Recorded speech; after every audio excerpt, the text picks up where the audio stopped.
সহপাঠী হত্যার প্রতিবাদে সায়েন্স ল্যাব মোড়ে আমরা দেখছি যে রাস্তা অবরোধ করে বিক্ষোভ করছে সহপাঠীরা, অর্থাৎ আরশাদ নামে একজন শিক্ষার্থী, ধানমন্ডি আইডিয়াল কলেজের আরশাদ যে শিক্ষার্থী হত্যা করা হয়েছে বলে দাবি করছে, সেটি হচ্ছে যে ট্রাক চাপা দিয়ে হত্যা করা হয়েছে। তারা মূলত যে 300 ফিট গিয়ে সেখান থেকে আসার সময় একটি ট্রাকে চাপা দেওয়া হয়েছে এবং তারপরে তাদের অভিযোগ মতে যে সেই ট্রাক ড্রাইভারকে ধরা হয়েছে, তারপরেও তাকে ছেড়ে দেওয়া হয়েছে। সেই প্রতিবাদই কিন্তু আমরা দেখতে পাচ্ছি যে ধানমন্ডি আইডিয়াল কলেজের যেই শিক্ষার্থীরা অর্থাৎ সহপাঠীরা রয়েছে তারা কিন্তু এই মুহূর্তে বিক্ষোভ করছে। আমরা দু একজনের সাথে কথাও বলবো। 22শে মে রাত 12টা নাগাদ ওখানে ট্রাক চাপায় আমাদের বন্ধুকে নিহত করেছে আইডিয়াল কলেজের 26 ব্যাচে।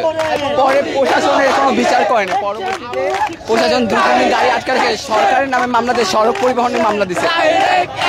নিহত যে ঘাতক চালক তার বিরুদ্ধে কোনো ব্যবস্থা নাই। তাকে ধরা হয়েছে না, তাকে ধরা হয় না এবং ছেড়ে দিয়েছে। হ্যাঁ, পরে ছেড়ে দিয়েছে। এর কোনো বিচার করা হয়নি এবং চালকের নামে কোনো মামলা করা হয়নি। মামলা করা হয়েছে সড়ক পরিবহনের নামে। মানে তা জানি না, কিন্তু একটা ফুটেজ স্ট্রিম করে দেখা হয়েছে যে গাড়িটা, আমার বাচ্চার বাইক ছিল সামনে, গাড়িটা ছিল পুরো পিছনে। পিছন থেকে যখন একটা ধাক্কা দেয়, যদি এটা অ্যাক্সিডেন্ট হইতো তাহলে গাড়ির সাথে সাথে ব্রেক করতো, কিন্তু ব্রেক করেনি। তার মানে এটা ও ইচ্ছাকৃতভাবে করছে। আবার ধাক্কা দিছে, দিয়া ওর উপর গাড়িটা চড়াইয়া দেওয়া হয়েছে। কেন আমার বাচ্চার এভাবে মারা হইলো? একটা বাইক অ্যাক্সিডেন্ট হইলে সবাই বলে কি বাইকারের দোষ, বাচ্চার দোষ। কেউ এটা খোঁজ না দেখে না যে এরকম করে বাচ্চাদের মাইরা যায়। আর আপনারা করেন যে ও বাচ্চারা রং ভাবে বাইক চালায়, বাইক দিয়ে মারা গেছে। আসলে এটা হয় না। আপনারা এটা দেখেন, আমার মতো মারা এভাবে কান্না করে কইরা থাইমা যায়, কিন্তু আমার বাচ্চাটারে তো মারা হয়েছে। এরকম অনেক বাচ্চাদের মারা হয়, কিন্তু বলে বাইক অ্যাক্সিডেন্ট বা শেষ।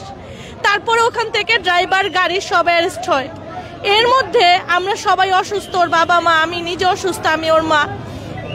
10 দিনের মধ্যে কিভাবে ও ড্রাইভার প্লাস গাড়ি জামিনে বের হয়ে যায়, অথচ আমার বাচ্চার বাইকটা এখনো থানার মধ্যে পড়ে আছে।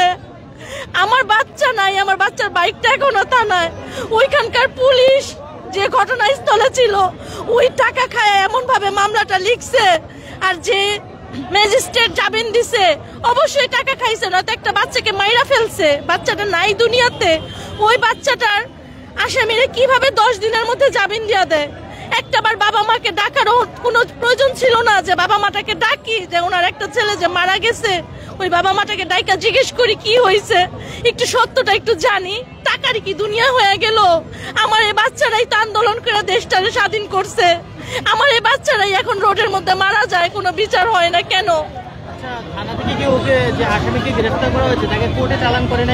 আমি আর কিছু বলতে পারি না। আমরা সবাই, আমি 10 দিন ট্রমাতে ছিলাম। তারপর আমার হাজবেন্ড অসুস্থ হয়ে সেন্ট্রাল হসপিটালে ভর্তি ছিল বেশ কিছুদিন। এর মধ্যে আমরা মনে করছি যেহেতু হাজতে আছে। আপনার দাবিটা কি? আমার দাবি একটাই, আমার এই বাচ্চার হত্যাকারীর বিচার চাই। এইভাবে কেন মারলো